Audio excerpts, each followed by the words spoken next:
Imodoka zo mu bwoko bwa bus ebyiri zagonganye zahitanye abantu 47 muri Zimbabwe ahakomeje kuboneka impanuka zo mu mihanda n'abashoferi batwara nabi.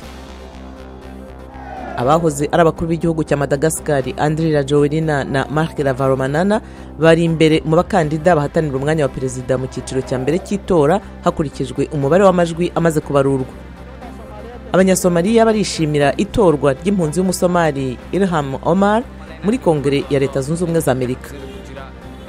Igikomangoma Charles w'Ubwongereza yarayakurikiranye imyitozo y'umutwe w'ingabo zikorera mu mazi yabereye i Lagos muri Nigeria, niho yasoreje uruzinduko rw'iminsi 3 yagiriraga mu burengerazuba bwa Afurika.